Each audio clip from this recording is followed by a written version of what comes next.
11:15. Now I'm going to call the Wednesday, December 13th, 2023 meeting of the Westborough Public Library Board of Trustees to order. We do not have our state reps here yet, so we're going to skip over that one for a little bit. But we do have a public forum, so just hanging out. Sounds good. Thanks for joining us. Yeah. So we will skip ahead to the director's report. Oh, so is somebody taking minutes or should I? Oh, yeah, Brett has. It's really fast. Yeah. Yeah. Just give me a couple of minutes to get. Yep, we'll give you a minute to get that. So let us know when you're ready.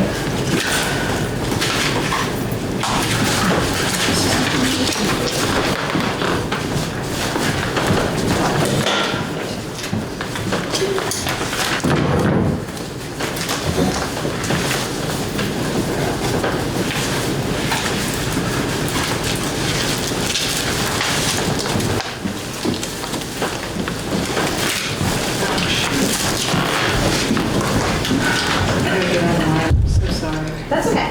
I can take minutes in these minutes. I'll take the first half and then you let me know when you're done. Oh, you're connected? Yeah.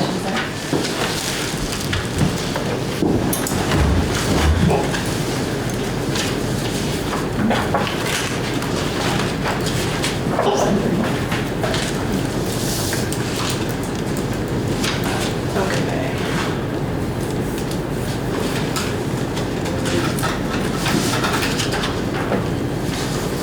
All set. Excellent. Thank you for doing that. Appreciate it. So just hitting the highlights in my director's report, it was posted in the Google Drive. I gave you some of the statistics for circulation, registered card holders, new cards issued in November. Interesting that the top 4 titles, the top circulated titles at the library, the top 4 were children's books. And it was also pretty impressive that we received 1,315 items from other libraries. So our total circulation with ebooks and our regular physical materials was just under 18,500, which is great. So, and the other one, that the busiest hours of the week during November were Sunday from 3 to 4, Saturday 12 to 1, and Saturday 11 to 12. So basically 11 to 1 on Saturday and Sunday from 3 to 4. Sunday is one of the days we have fewer staff here. So that was a little surprising to me because typically the busiest hour of the week is the last hour that we're open on Saturday or Sunday, and that is not the last hour, so I thought that was interesting. I mentioned Youth and Family Services free holiday store is in the meeting room. We've been doing that as a partnership with them for many years. They take over our meeting room for the month of December and the last little bit of November, so they have time to set up. There's been a huge need this year, and Julia has been serving tons and tons of families. It looks amazing. The Girl Scouts decorated it, and they did a fantastic job, so thank you to them.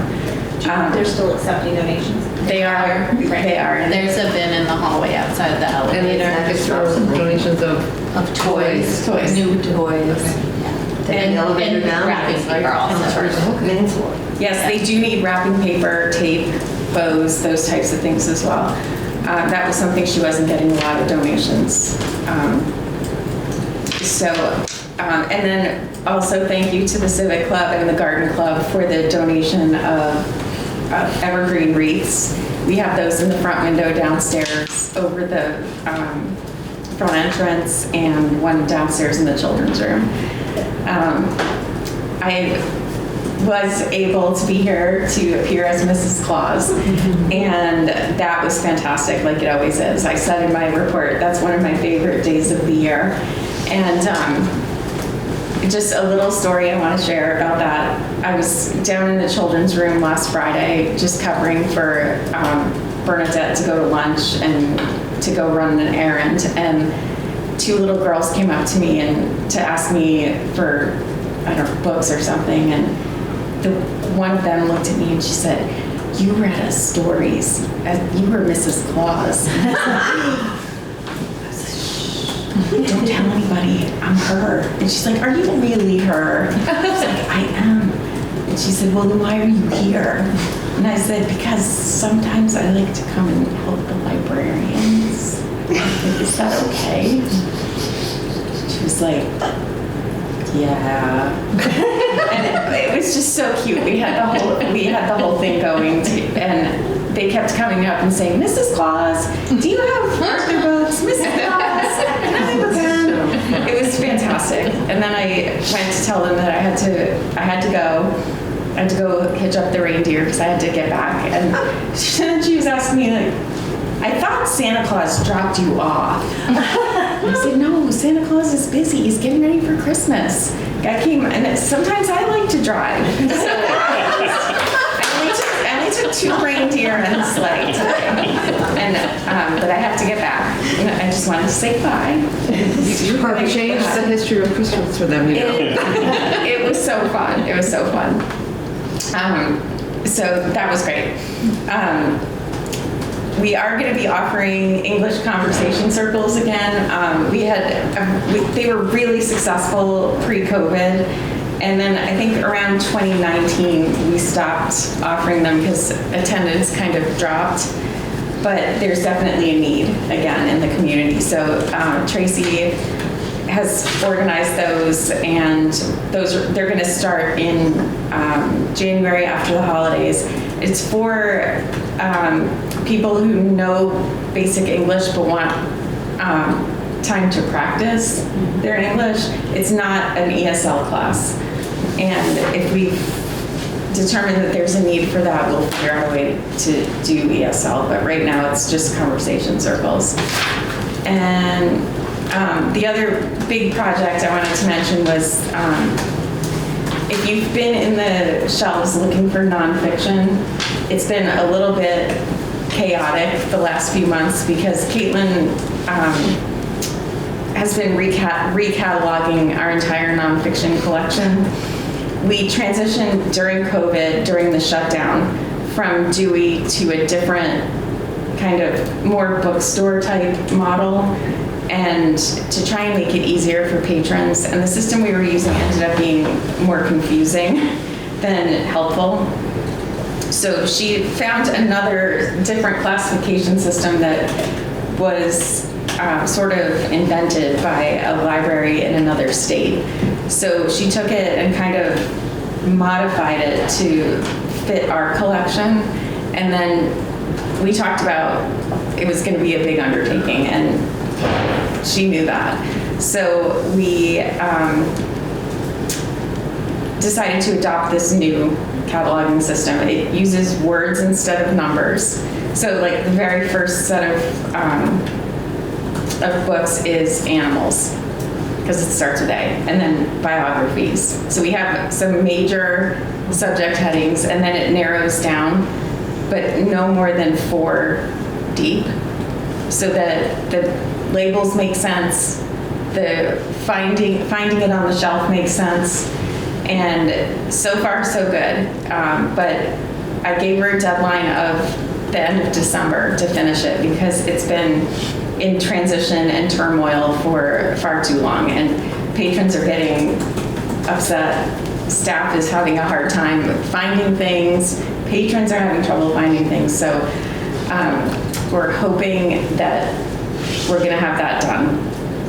Caitlin also helped train Sarah, Cola, and Joanne to help with the conversion.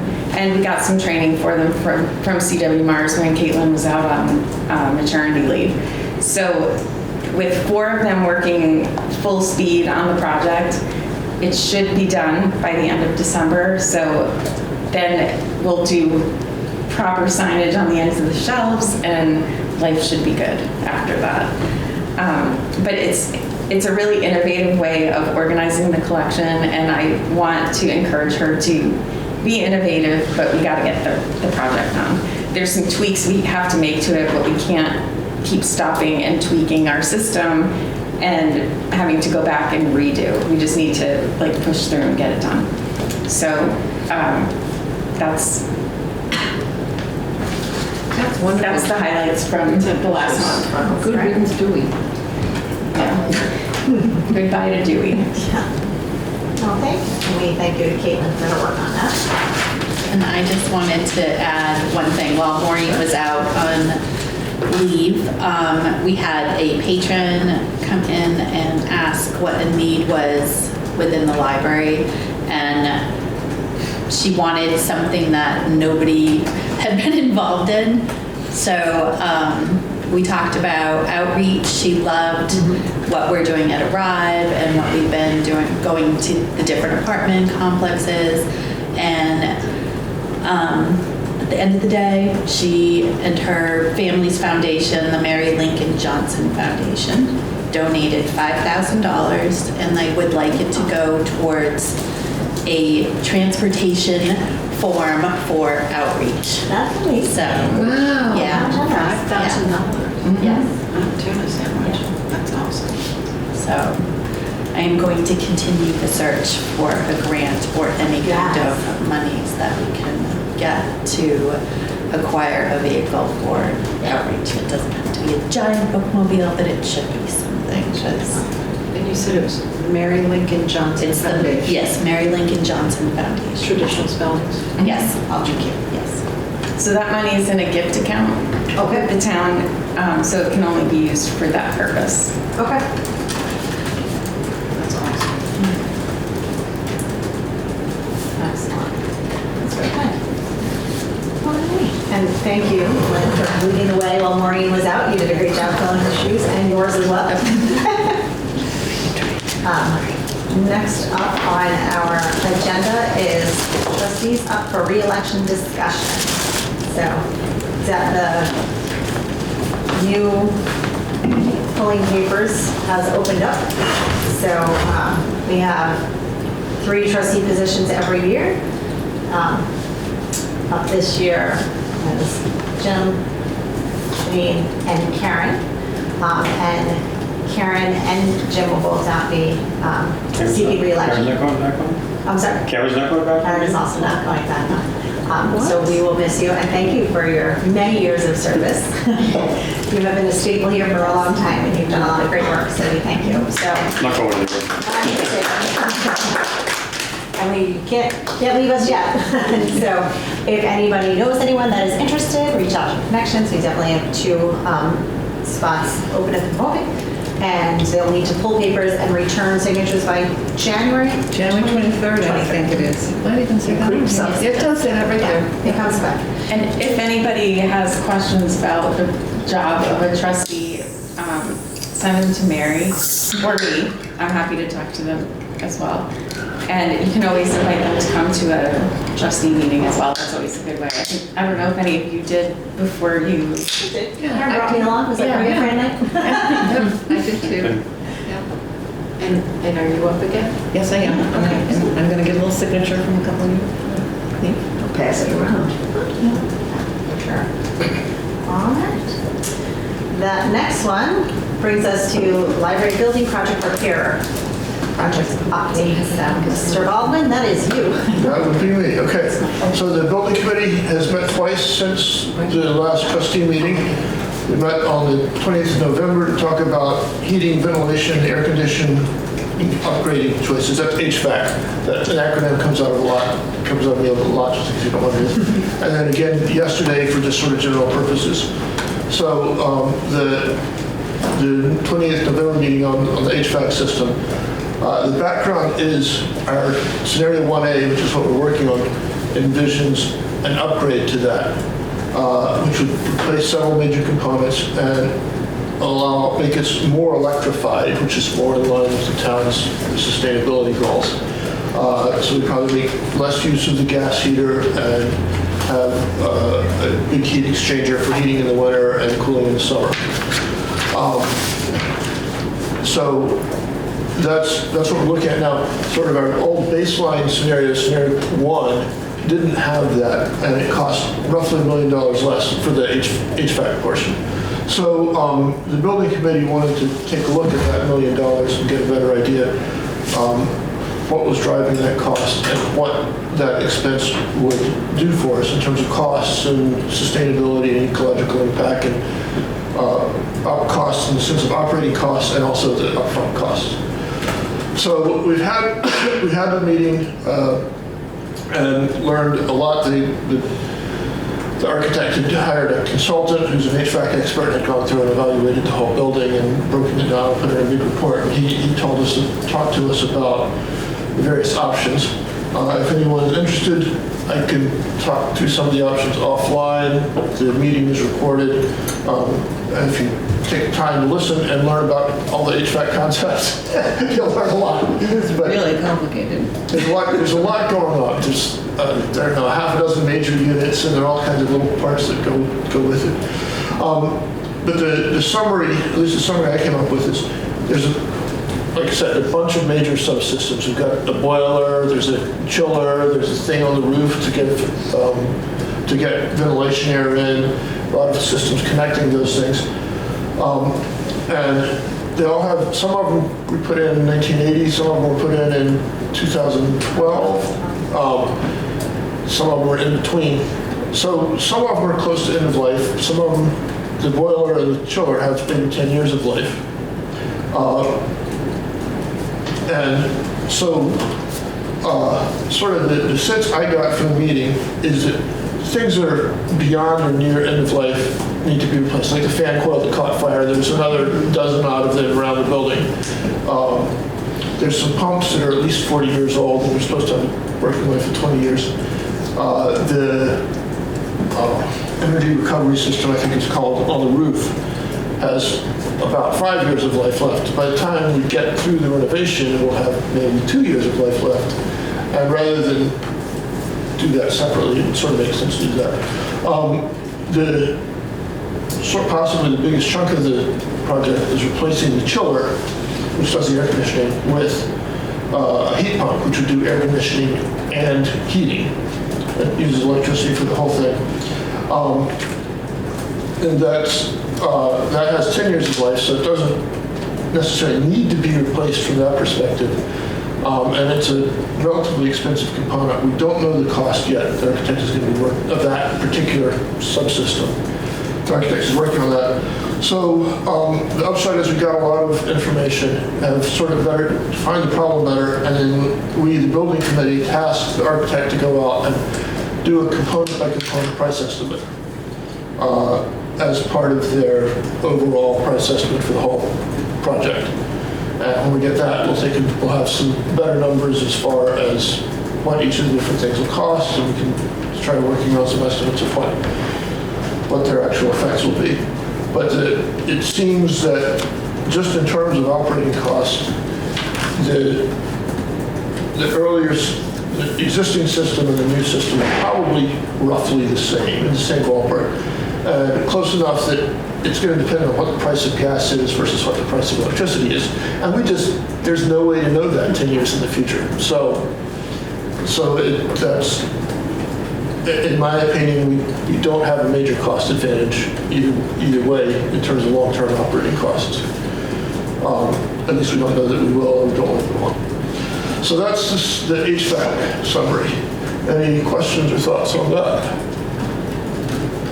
Okay, so we also met yesterday. This is more of a general purpose.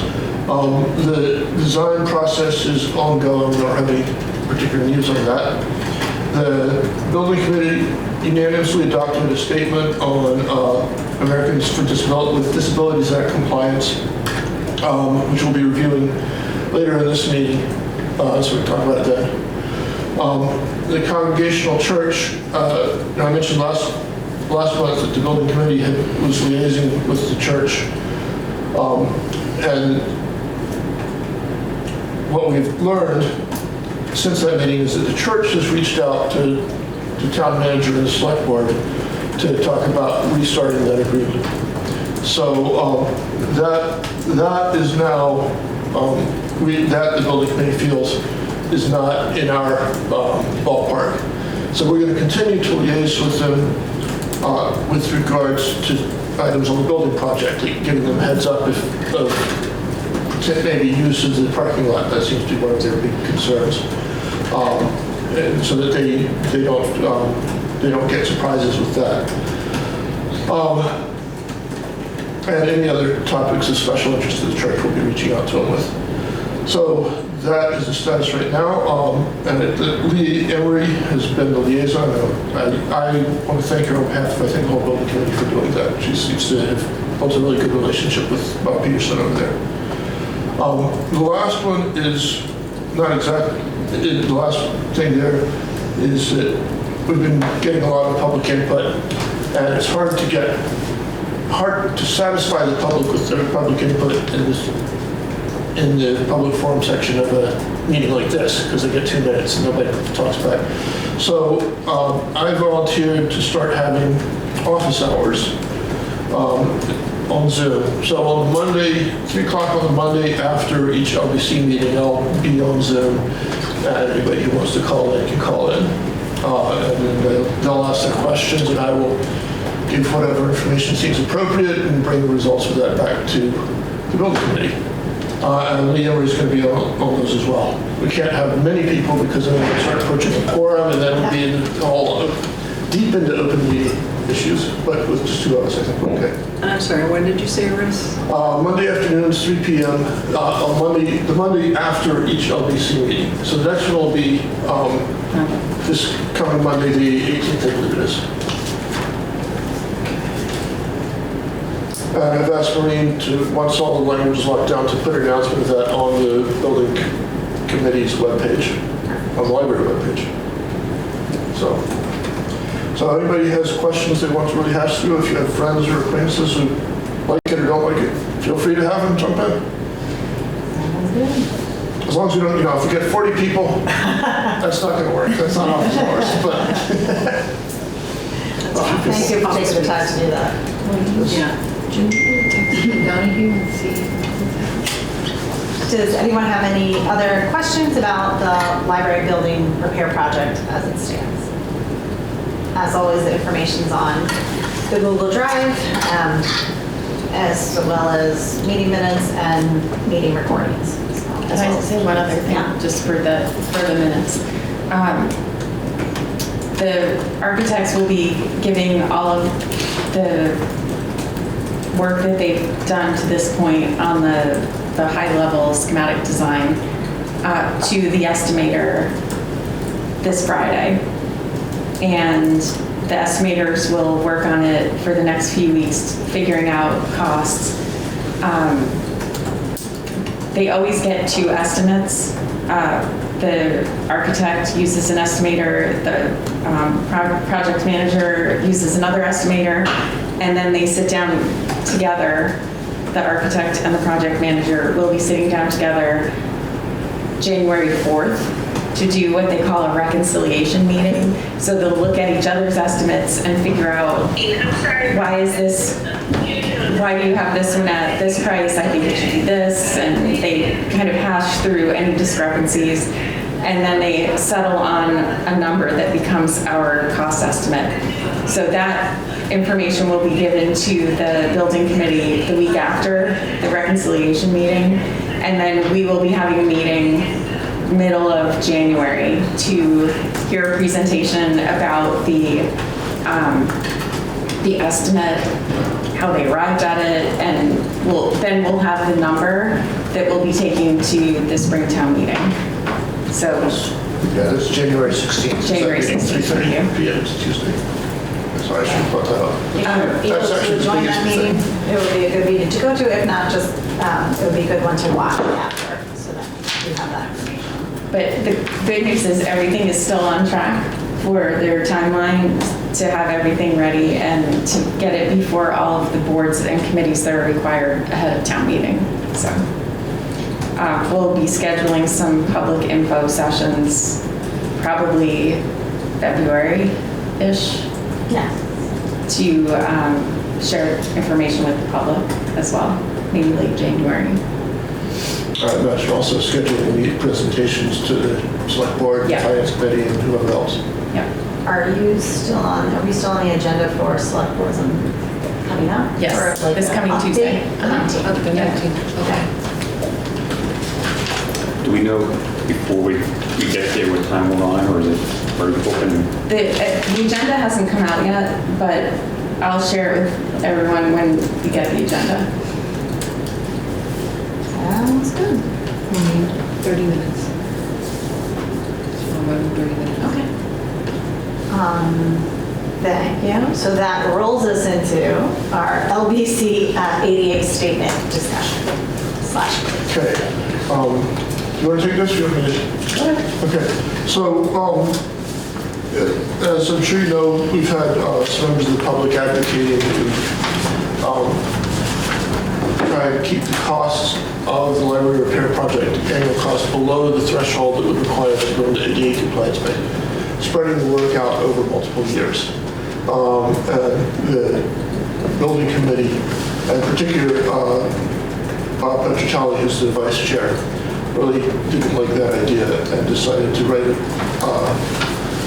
a statement that expresses our disagreement and the reasons for it. So I think we talked about that at the last trustee meeting, and we had discussed it at the last building committee meeting, but not passed it.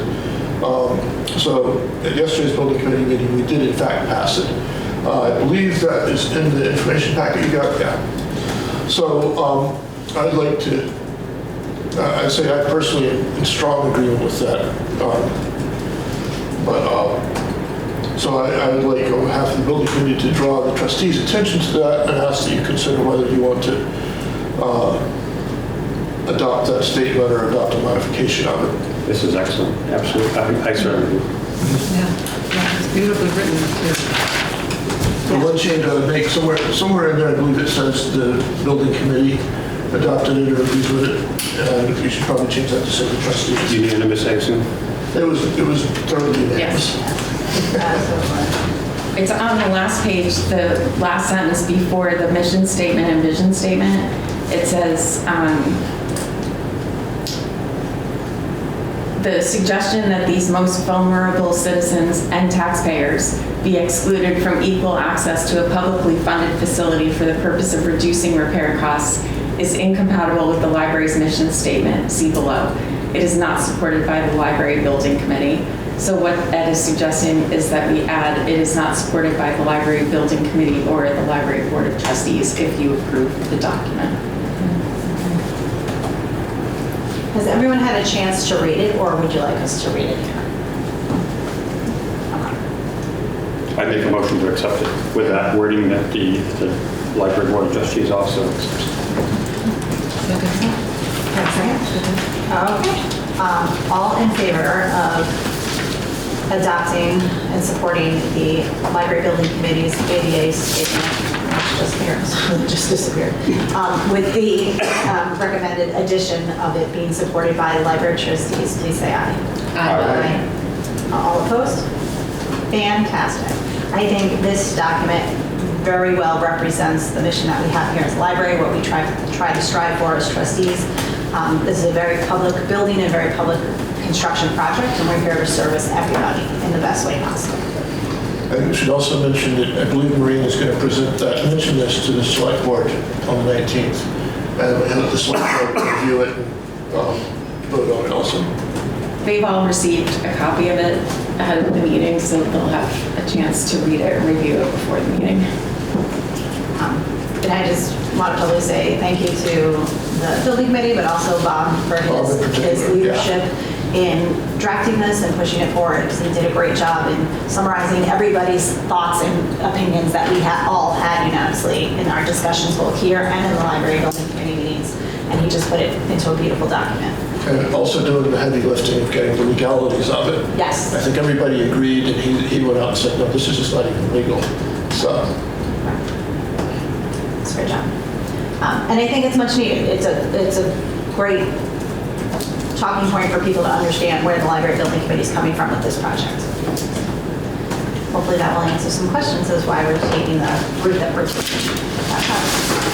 Thank you. Okay. Let me get back to my agenda. Hey, it is June 9th. Historical Birds Display Update. Before you jump into this, I just want to thank you for all the work you put into this. You've done a fantastic job, so thank you.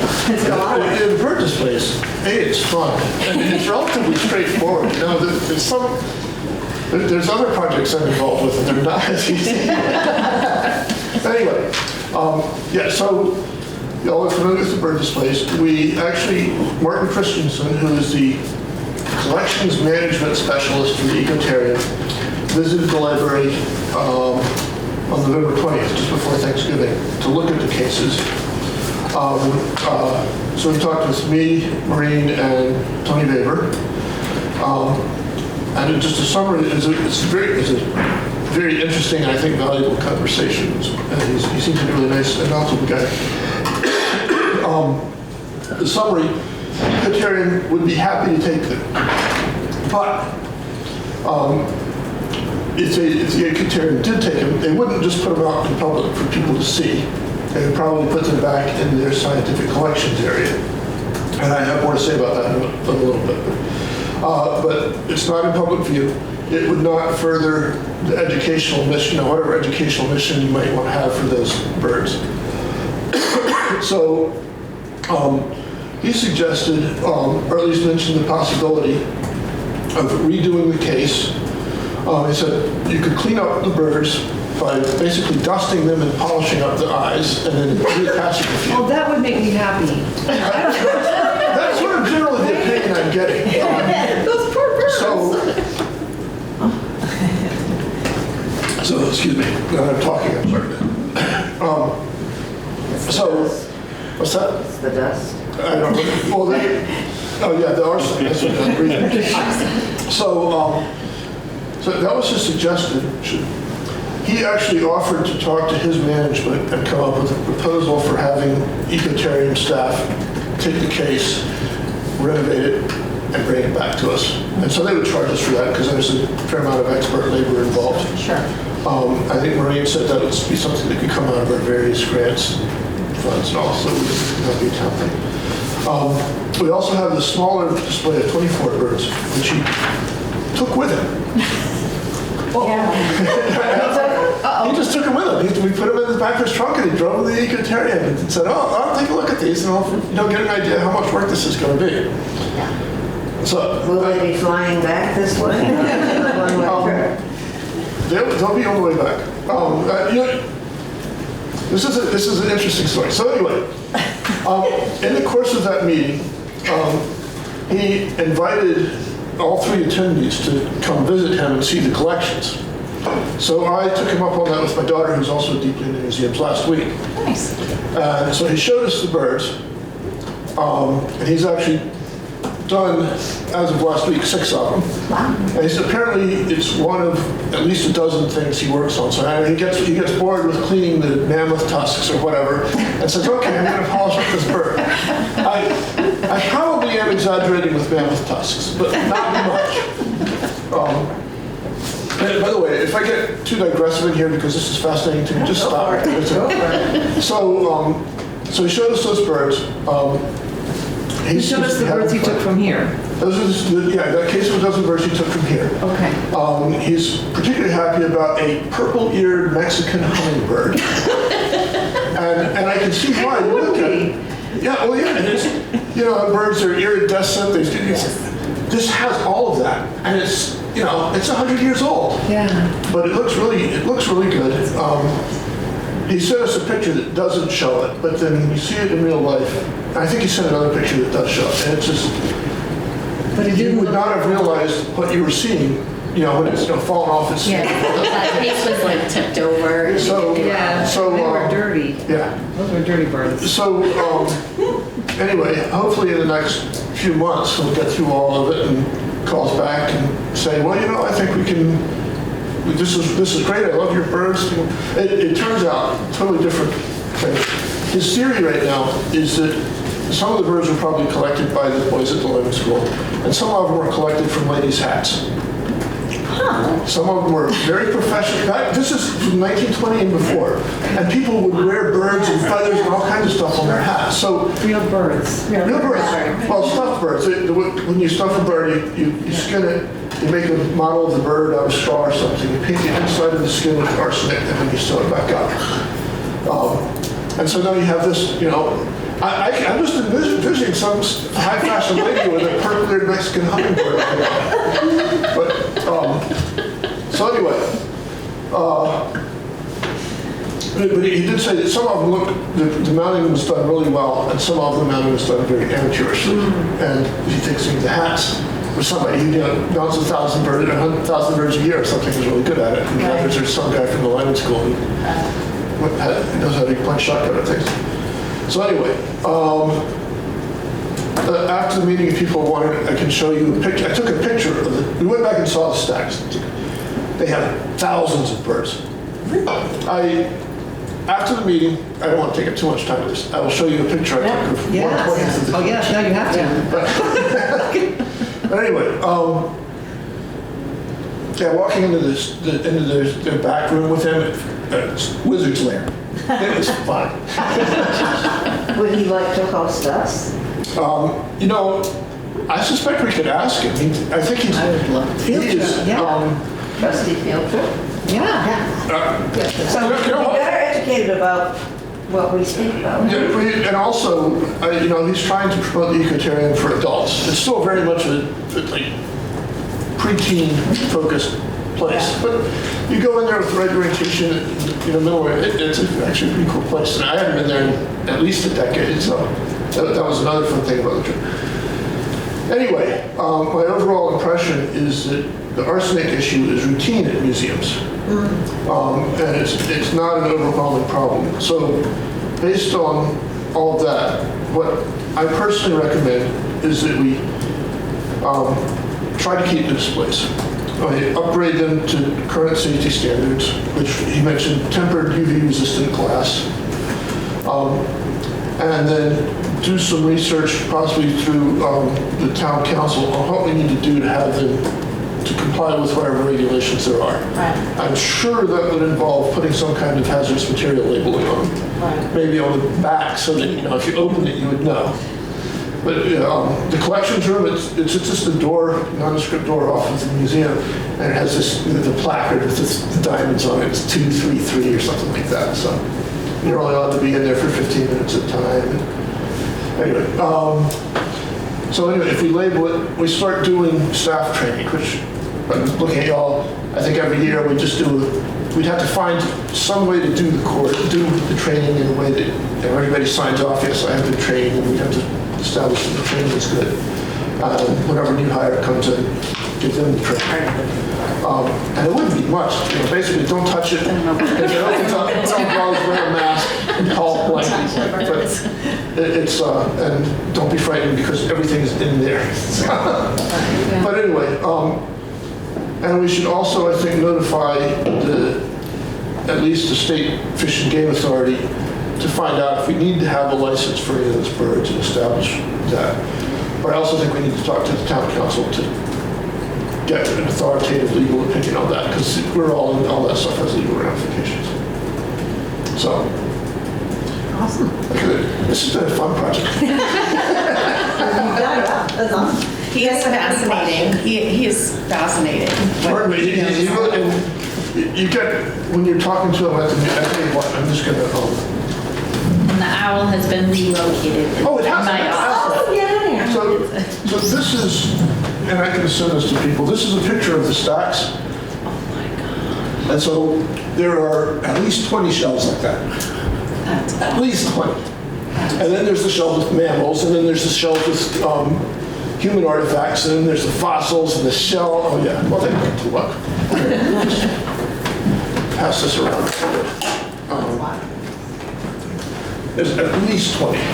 Thousands of birds. Be careful what you wish for. One. We want to see the purple one. Well, let them come back to us. I may have that. I'll have to see if you send an email of it. But Okay. You got anything extra out in the truck? We thank you for taking a field trip there. And oh yeah, that's my heart. I'm glad they found the missing owl. That's Yeah. It's in my office if you want to keep it. He was in the safe. Oh, well, that's a good place for now. All right, well, thank you very much. Does anyone have any questions about the progress of the bird display? It just sounds like we might be able to have them back safely and people can still bring their grandchildren. I think that's a way.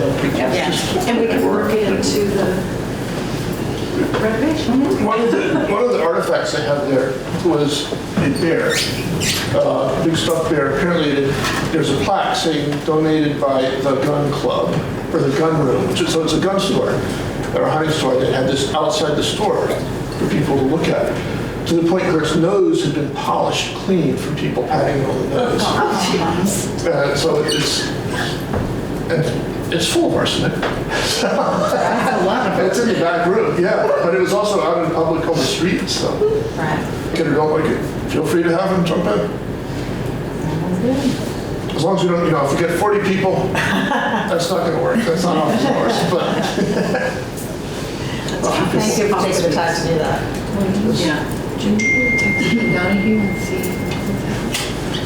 Does anyone have any other questions about the library building repair project as it stands? As always, the information's on the Google Drive, as well as meeting minutes and meeting recordings. Can I say one other thing, Yeah. just for the minutes? The architects will be giving all of the work that they've done to this point on the high-level schematic design to the estimator this Friday. And the estimators will work on it for the next few weeks, figuring out costs. They always get two estimates. The architect uses an estimator, the project manager uses another estimator, and then they sit down together. The architect and the project manager will be sitting down together January 4th to do what they call a reconciliation meeting. So they'll look at each other's estimates and figure out, why do you have this one at this price? I think it should be this. And they kind of hash through any discrepancies. And then they settle on a number that becomes our cost estimate. So that information will be given to the building committee the week after the reconciliation meeting.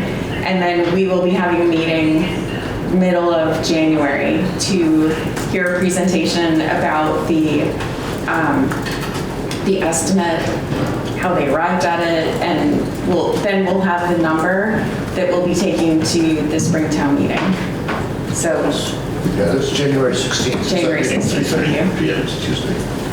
So I should put that up. If you're able That's actually to the join biggest that meeting, thing. it would be a good meeting to go to. If not, just, it would be a good one to watch after, so that you have that information.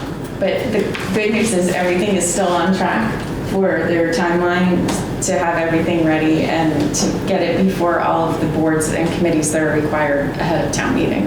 So we'll be scheduling some public info sessions probably February-ish Yeah.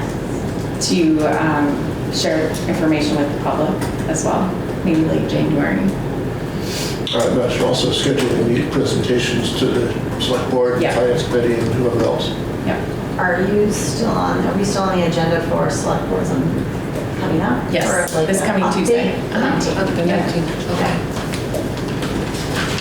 Do we know before we get there what time we're on, or is it already open? The agenda hasn't come out yet, but I'll share it with everyone when we get the agenda.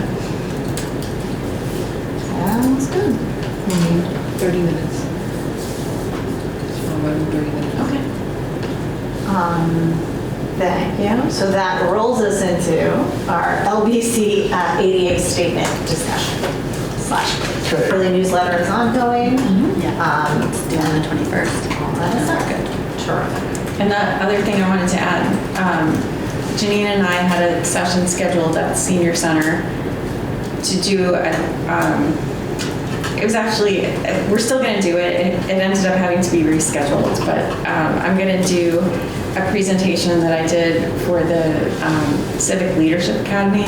which was a really fun library trivia, just to share information about all the services we offer that people don't always know that we offer, and to do a brief update on where things stand with the repair project, and then like Q&A. So it didn't work out for last Friday, but we rescheduled for the 12th, is it? I think it's the 12th. The 12th of January. And it'll be at lunchtime. It'll be like at the end of their weekly lunch that they have on Fridays. So Well, and Stephanie, the young woman who works there, who tried to make it happen, but it got messed up, is asked Maureen for, because I'm going to do the part that the people ask me to do in front of Roach Brothers, so I can go and say, look, you asked the trustees to come, here I am, you know, tell me what you want, tell me what you like. And she said, give me a flyer. So Maureen, someone in the library put together this great purple flyer with trivia game on it. And they said that they would give it to the housing projects too, where seniors live, so that, you know, we might actually get, because they said that people really like trivia games. And that was in the blurb that I wrote, but the blurb didn't get distributed. So, you know, we're hoping that then we'll get people. And I know that people are going to have questions about the repair project for sure, you know, so I think they'll really be happy that we're there. And Sarah's going to also schedule it. So Sarah Cunningham did the flyer, and she'll schedule it for our social media. So anybody, I mean, it's open to anybody in the community that wants to come. So we'll see what we get. But there will be trivia and prizes and lots of fun. Yeah, I mean, I loved the trivia game at the Civic Leadership Academy. It was really fun. When is it happening? Was that Hopefully January 12th. January 12th, January 12th? Okay. 12:30-ish. Yeah, it's a Friday after their lunch. Okay. I'm thinking, I mean, if you think you're going to get a lot of like building questions, maybe I should come. Yeah, oh, if you'd like to, yeah. I If not, mean, they'd be thrilled. Yeah. Not, you can just play trivia. And also, if not, if for whatever reason I'm not there, you can just plant them at my office hours. Your Monday thing. That's right. Make sure that purple-eared hummingbird is one of the trivia questions. Yeah. What is the flight speed? Excellent, thank you. All right, that brings us up to Secretary's report. Approval of November minutes. I had a couple of changes on that. Okay. One, let me get it up here. Just a second. I had a couple typos, but there's two substantial changes. Okay, what did I do? Park and Street. One is I'll go down. second to last paragraph on page 2. She also explained that the motor boiler was replaced. I think that should be boiler. Boiler motors, yes. Yes, we don't have it.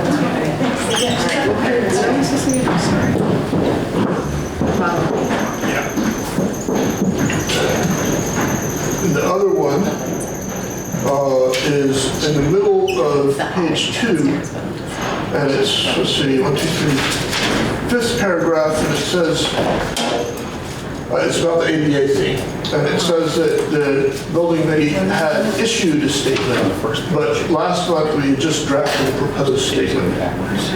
We've issued it now, we've voted to approve it. Oh, the meeting's got Let's it. see.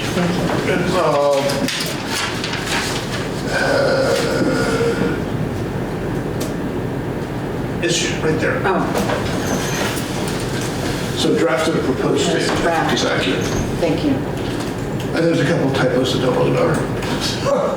You can send them to me. Okay, I'll send them off after the meeting. Okay. And I'll fix those, but those will be just, anybody else? All right, and I will take a motion to accept the minutes as amended with those. I will so move. I need a second. Sorry. All in favor of approving the minutes? All opposed? Fabulous, thank you so much.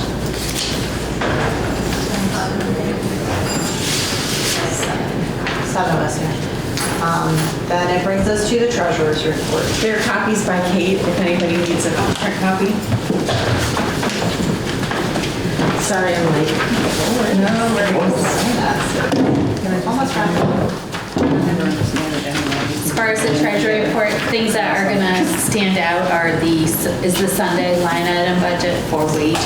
And the reason why we've used so little is because we have 2 people on staff who are doing double duty, filling in hourly position as well as the Sunday position. So their wages are taken out of 5104. And the other thing is on book supplies 5224F. We have exhausted that line item, but the reason is because we are using supplies for our recataloging project, and those were bought upfront. Okay. Are you on track for the non-print materials?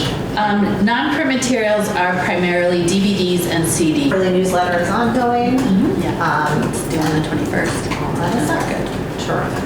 And the other thing I wanted to add, Janine and I had a session scheduled at the Senior Center to do it was actually, we're still going to do it. It ended up having to be rescheduled, but I'm going to do a presentation that I did for the Civic Leadership Academy, which was a really fun library trivia, just to share information about all the services we offer that people don't always know that we offer, and to do a brief update on where things stand with the repair project, and then like Q&A.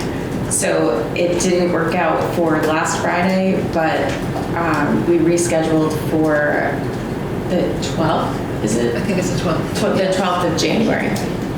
And it'll be at lunchtime. It'll be like at the end of their weekly lunch that they have on Fridays. So. Well, and Stephanie, the young woman who works there, who tried to make it happen, but it got messed up, is asked Maureen for, because I'm going to do the part that the people ask me to do in front of Roach Brothers, so I can go and say, look, you asked the trustees to come, here I am, you know, tell me what you want, tell me what you like. And she said, give me a flyer. So Maureen, someone in the library put together this great purple flyer with trivia game on it. And they said that they would give it to the housing projects too, where seniors live, so that, you know, we might actually get, because they said that people really like trivia games. And that was in the blurb that I wrote, but the blurb didn't get distributed. So, you know, we're hoping that then we'll get people. And I know that people are going to have questions about the repair project for sure, you know, so I think they'll really be happy that we're there. And Sarah's going to also schedule it. So Sarah Cunningham did the flyer, and she'll schedule it for our social media. So anybody, I mean, it's open to anybody in the community that wants to come. So we'll see what we get. But there will be trivia and prizes and lots of fun. Yeah, I mean, I loved the trivia game at the Civic Leadership Academy. It was really fun. When is it happening? It's like Hopefully January 12th. January 12th, January 12th, okay. 12:30-ish. Yeah, it's a Friday after their lunch. Okay. I'm thinking, I mean, if you think you're getting a lot of like building questions, maybe I should come. Yeah, oh, if you'd like to, yeah. I If mean, not, they'd be thrilled. If Yeah. not, you can just play trivia.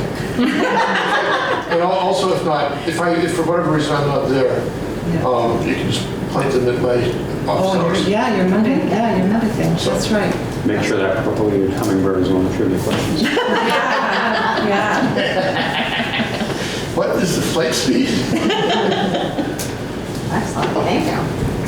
All right, that brings us up to Secretary's report.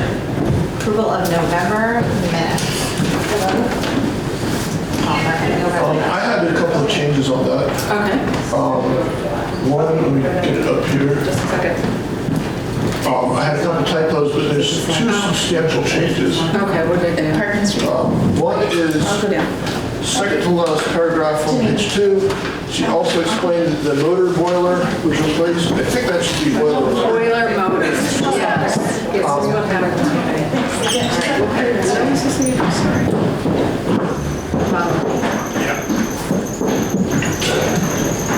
And the other one is in the middle of page 2, and it's, let's see, 1, 2, 3, 5th paragraph, and it says, it's about the ADA thing.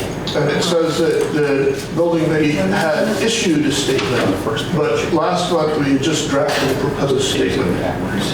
We've issued it now, we've voted to approve it. Oh, the meeting's got Let's it. see.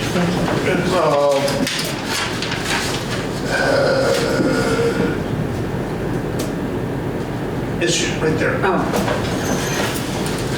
So drafted a proposed Yes, statement, I think is accurate. thank you.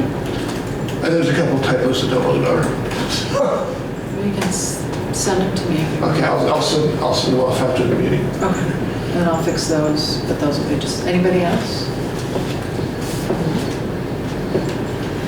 All right, and I will take a motion to accept the minutes as amended with those. I will so move. And I need a second. Second. All in favor of approving the minutes? All opposed? Fabulous, thank you so much.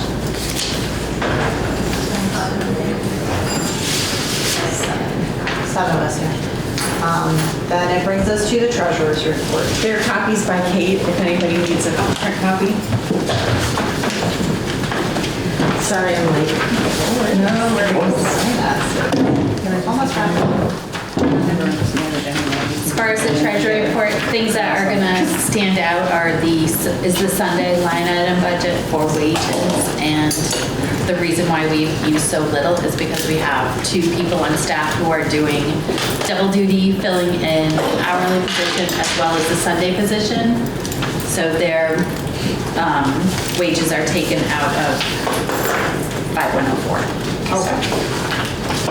And the other thing is on book supplies 5224F. We have exhausted that line item, but the reason is because we are using supplies for our recataloging project, and those were bought upfront. Okay. Are you on track for the non-print materials?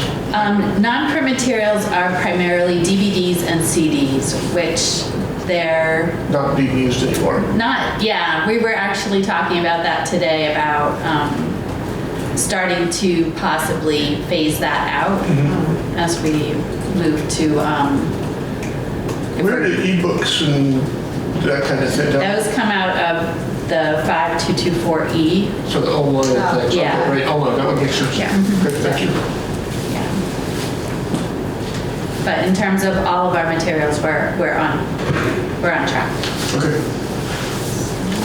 And if I can add an aside to that. Sure. There are a couple of bills pending at the State House related to ebook pricing that the Massachusetts Library Association Legislative Committee is working on, and Kate's nodding her head. Yes, I wasn't able to attend the hearing, but I listened to it online, and it was a real eye-opener. Yeah, and an example of the unfairness of the ebook pricing model.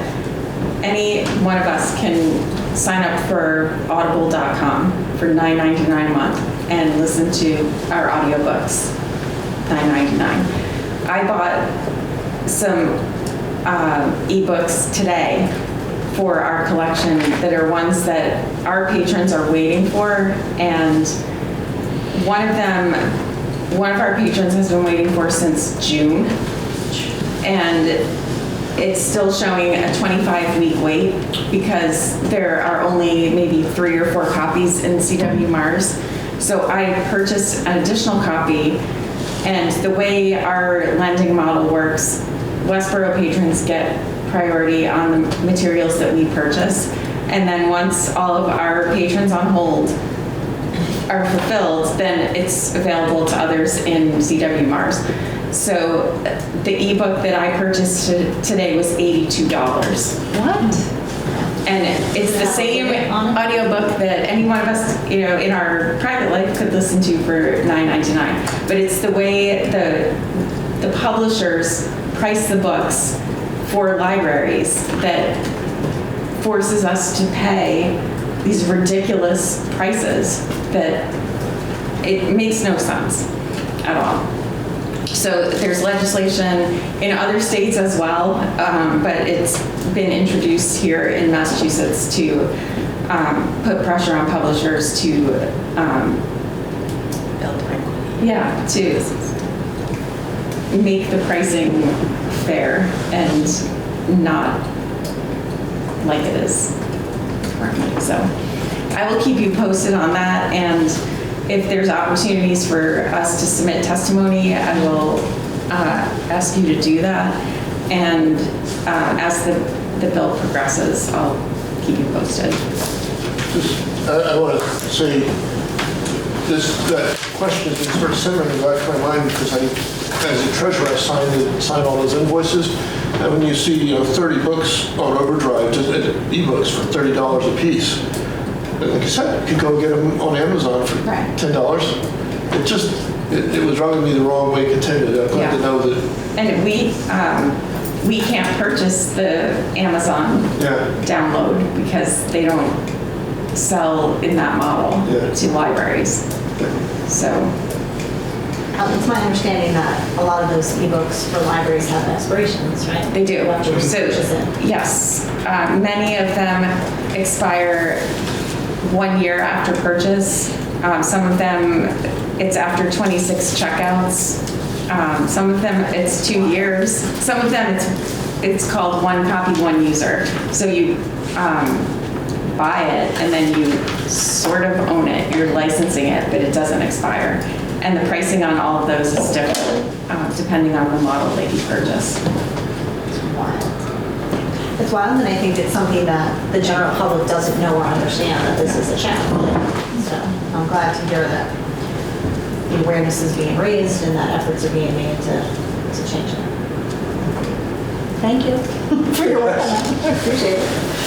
All right, so back to treasurer's report. Any other questions? I'll move to approve that. Excellent. Can I have a second on that? Second. All in favor of approving December's financial report? Thank you. All opposed? Fabulous. Thank you so much. Hope the good work.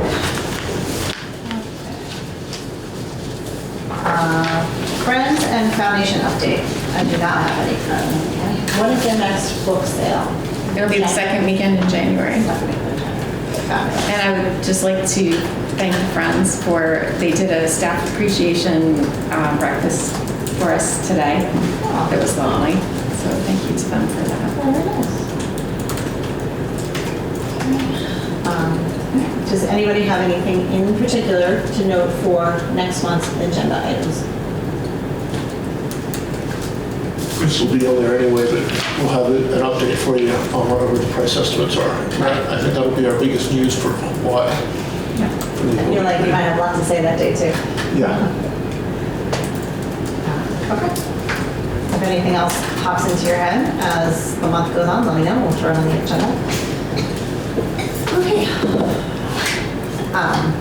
That is the rest of our formal agenda. We're going to welcome Kate Donahue here. Thank you for joining us. Sure, I'm happy to be here. Should I? We have somebody here.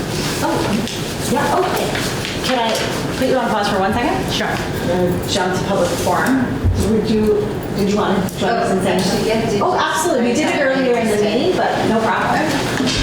I sent in a letter to the trustees, Julie Squires, about the teen room and the seniors being pushed out of there.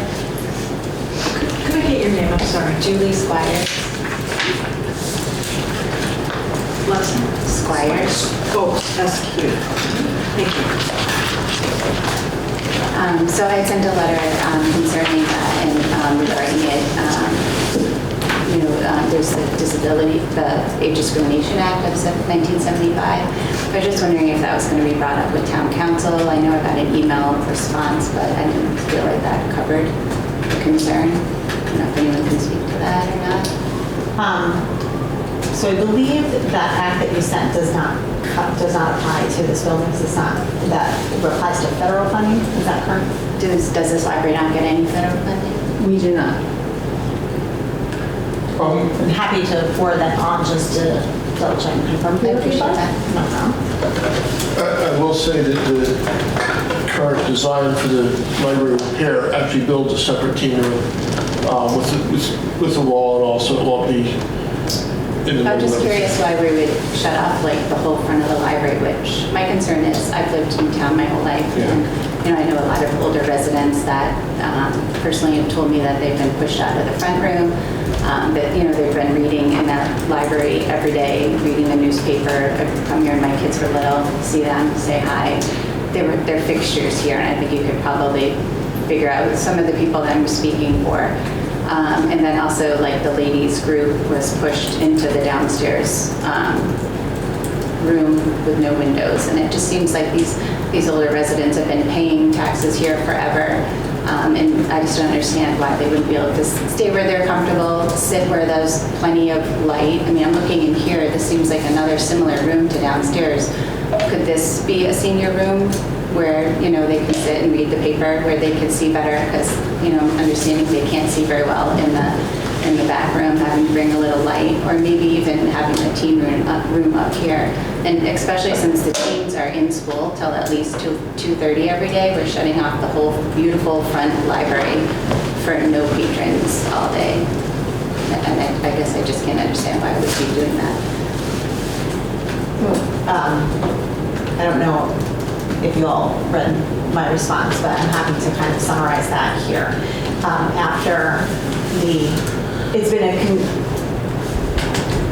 It's been a topic of conversation in the library for a long time, what to do with the need for more space for the teens, as well as the patrons wanting to be separated from the teen space.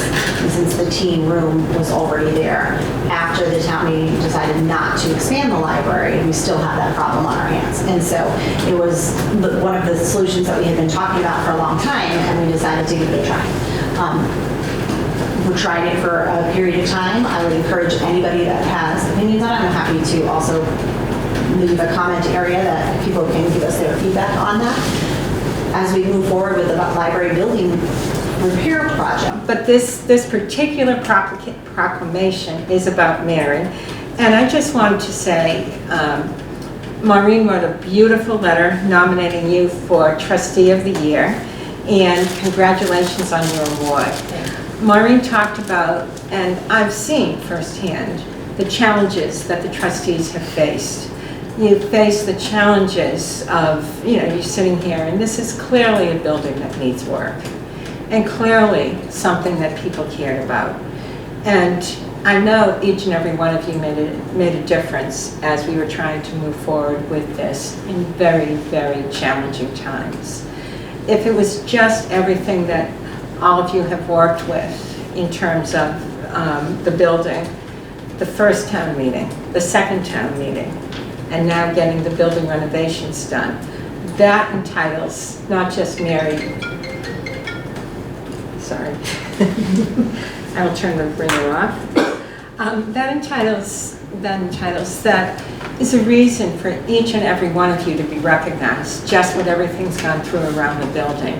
You add to it people stealing books. You add to it book challenges, and it's been a very, very challenging time, and all of you have stepped up.